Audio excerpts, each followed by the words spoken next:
दिल्ली के एक अस्पताल की शर्मनाक करतूत, नवजात बच्ची के शव को कूड़ेदान में फेंका। दिल्ली सरकार ने दिए जांच के आदेश।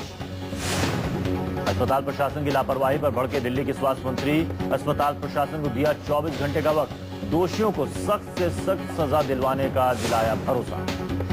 नवजात बच्ची का जन्म किसी दूसरे नर्सिंग होम में हुआ था, लेकिन तबीयत बिगड़ने की वजह से चानन देवी हॉस्पिटल में उसे एडमिट कराया गया था। मासूम के परिवार वालों ने लगाया अस्पताल प्रशासन पर आरोप। मर्चरी में रखवाने के लिए 1500 रुपए रिश्वत लेने के बाद भी शव को कूड़ेदान में फेंका। अस्पताल प्रशासन ने रिश्वत लेने से किया साफ इनकार। मामले पर बैठाई जांच कमेटी। अस्पताल में सुपरवाइजर की मानी गलती। दिल्ली में आपकी सरकार बनने के बाद आईएएस अधिकारियों का दूसरी बार तबादला। एसएस यादव की फूड एंड सप्लाई विभाग से छुट्टी। परिवहन विभाग में अरविंद राय की जगह ज्ञानेश भारती। दिल्ली की सीलमपुर विधानसभा से कांग्रेस के विधायक मतीन अहमद ने किया इलाके के रैन बसेरों का निरीक्षण। 25-30 लोगों को डीडीए के निर्माणाधीन इमारत में रहने की कराई व्यवस्था। अस्पताल एम्स के सामने एक एनजीओ की अनोखी पहल, 2 पुरानी बसों को बनाया रैन बसेरा। हाल में दिल्ली सरकार के पीडब्ल्यूडी मंत्री मनीष सिसोदिया ने दिया था नाइट शेल्टर बनाने का भरोसा। ठंड से ठिठुरते लोगों का हाल जानने के बाद दिया था फैसला। दिल्ली के सभी प्राइवेट स्कूल 11 जनवरी तक बंद रहेंगे। ये आदेश बढ़ती ठंड को देखते हुए दिया गया है। सरकारी स्कूल और एमसीडी के स्कूल पहले ही 15 जनवरी तक बंद हैं। दिल्ली में घुसखोरी की शिकायत के लिए बुधवार को मिलेगा नंबर। सीएम केजरीवाल ने किया ऐलान। शपथ ग्रहण के दिन ही भ्रष्टाचार रोकने के लिए की थी हेल्पलाइन नंबर देने का ऐलान। कश्मीर में जनमत संग्रह के बयान पर आम आदमी पार्टी की किरकिरी। प्रशांत भूषण के बयान को निजी राय बताकर अरविंद केजरीवाल ने झाड़ा पल्ला। दिल्ली में खंगाला जाएगा बिजली कंपनियों का 11 साल का बही खाता। विधानसभा में बोले एलजी, ऑडिट नहीं कराने पर सरकार करेगी लाइसेंस रद्द। सवालों में दिल्ली की महिला कल्याण मंत्री राखी बिड़ला। उठे सवाल, जब गेंद से टूटा कार का शीशा तो थाने में दर्ज क्यों कराई हमले की शिकायत। जेडीयू विधायक शुएब इकबाल के समर्थन वापसी की धमकी के बाद आपके नेता कुमार विश्वास ने मांगी माफी। इकबाल ने कहा था, अगर विश्वास मुहर्रम पर दिया विवादास्पद बयान वापस नहीं लेते हैं तो सरकार से समर्थन वो वापस ले लेंगे। दिल्ली जल बोर्ड में खुलेआम रिश्वत लेने का हुआ खुलासा। बोर्ड के 3 कर्मचारियों को किया गया सस्पेंड। दिल्ली जल बोर्ड के chief water analyst Vinod Kumar, patwari Sunil Kumar और मीटर रीडर अतुल प्रकाश को किया गया सस्पेंड। केजरीवाल ने कहा, भ्रष्टाचार में शामिल किसी को बख्शा नहीं जाएगा। दिल्ली में सीएम केजरीवाल का रिकॉर्ड तोड़ तबादले का आदेश। एक झटके में दिल्ली जल बोर्ड के 800 कर्मचारियों का ट्रांसफर। तबादले टैंकर माफिया पर नकेल कसने के लिए बनाई गई टास्क फोर्स की रिपोर्ट के बाद किए गए। जल बोर्ड सूत्रों का कहना है कि जो तबादले किए गए उनमें वाटर इमरजेंसी में नियुक्त कर्मचारियों की संख्या अधिक है। मुख्यमंत्री अरविंद केजरीवाल दिल्ली जल बोर्ड के अध्यक्ष भी हैं। मुख्यमंत्री ने अपनी पसंद के अधिकारी विजय कुमार को जल बोर्ड का सीईओ बनाया है।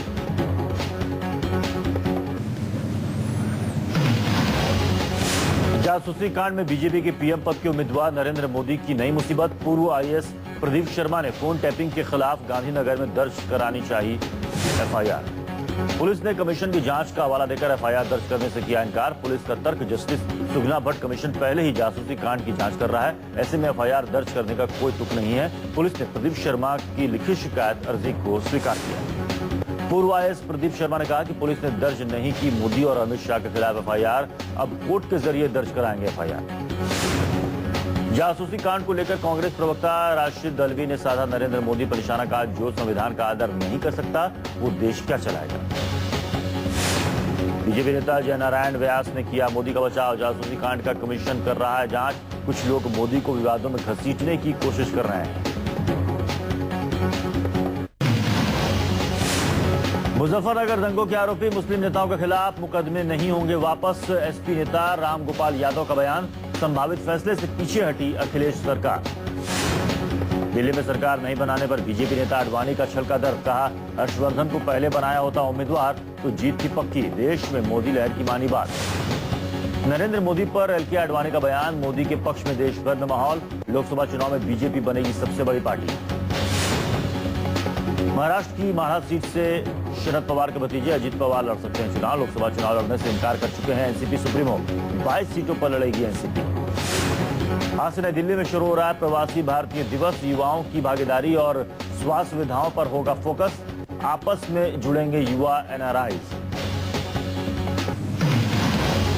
भोपाल के गैस पीड़ित संगठनों का आरोप, पीड़ित लोगों के पुनर्वास के लिए केंद्र सरकार से आए 104 करोड़ रुपयों का एमपी में घोटाला, फर्जी नाम लिखकर पैसे को सरकार और निजी कंपनियों ने हड़पा। केंद्र सरकार ने गैस पीड़ितों के बच्चों को अलग अलग क्षेत्रों में ट्रेनिंग और बाद में उन्हें नौकरी देने के लिए 104 करोड़ रुपए जारी किए थे। सरकार का दावा, भोपाल गैस पीड़ितों के पुनर्वास के पैसे के घोटाले का कोई मामला अभी तक संज्ञान में नहीं आया है। अगर ऐसा कुछ होता है तो दोषियों के खिलाफ कड़ी कार्रवाई की जाएगी। विदिशा में अनियंत्रित ट्रक ने एक महिला को कुचला, 6 से ज्यादा लोग हादसे में घायल, 1 दर्जन से ज्यादा कारों को ट्रक ने मारी टक्कर।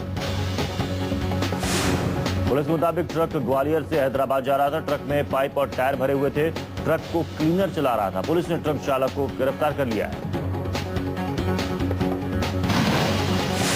दिल्ली के रेड लाइट एरिया में हुए सेक्स वर्कर की हत्या में पुलिस ने किया 2 आरोपियों को गिरफ्तार। कातिलों ने कबूला अपना गुनाह।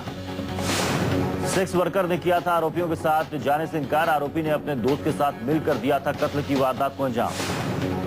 आरोपियों ने सेक्स वर्कर पर लगाया दगाबाजी का आरोप। आरोपियों के मुताबिक प्यार के जाल में फांसकर सेक्स वर्कर ने कर दिया बर्बाद। किडनी बेचने की नौबत तक पहुंची। पुलिसिया तफ्तीश में पता चला कि मुख्य आरोपी ने साल 2010 में जीबी रोड में काम करने वाली एक लड़की से शादी की थी और उससे एक बेटा भी है। दिल्ली से सटे ग्रेटर नोएडा एक्सप्रेस वे पर भीषण सड़क हादसा, कार में सवार 2 लोग गंभीर रूप से घायल हैं।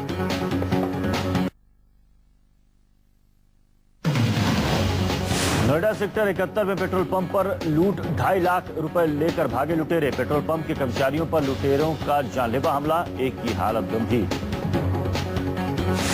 हथियारों से लैस 4 लुटेरे पेट्रोल पंप पर डीजल भरवाने के बहाने पहुंचे और तमंचे के बल पर पेट्रोल पंप से लाखों रुपए लूटकर फरार हो गए।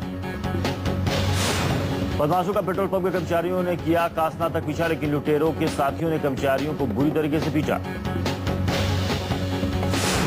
पेट्रोल पंप के मालिक ने पुलिस पर लगाया आरोप। कई बार फोन करने के बाद भी नहीं आई पुलिस। कर्मचारियों ने लुटेरों की गाड़ी का नंबर किया नोट।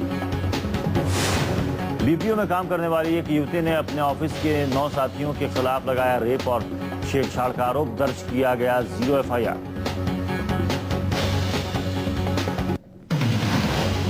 मुंबई पुलिस ने एक ठग गिरोह का किया भंडाफोड़, 3 आरोपी गिरफ्तार। गिरोह पर एनआरआई महिला के खाते से 49 लाख रुपए ठगी का आरोप।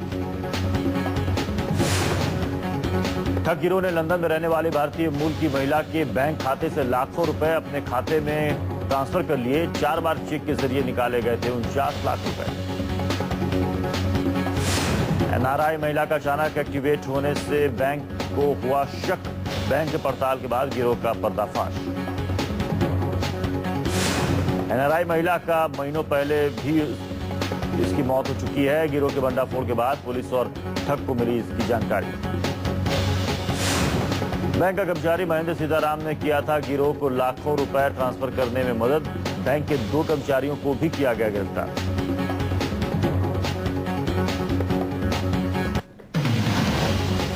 लॉ इंटर्न के यौन उत्पीड़न के आरोपों से घिरे जस्टिस गांगुली का पश्चिम बंगाल मानवाधिकार आयोग से इस्तीफा। राज्यपाल एमके नारायणन को सौंपा इस्तीफा।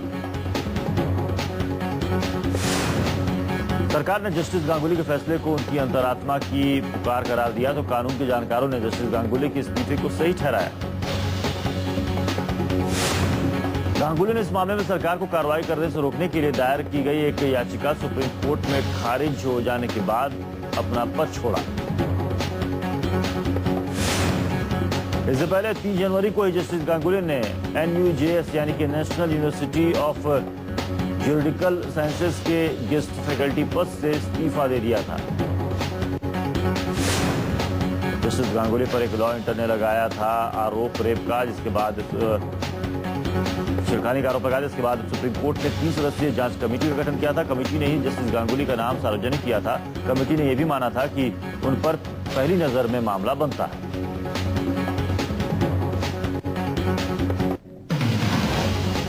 सुप्रीम कोर्ट ने रहित मोदी के चुनाव पर आपत्ति की सुनवाई टली। 17 जनवरी को होगी अब मोदी पर सुनवाई।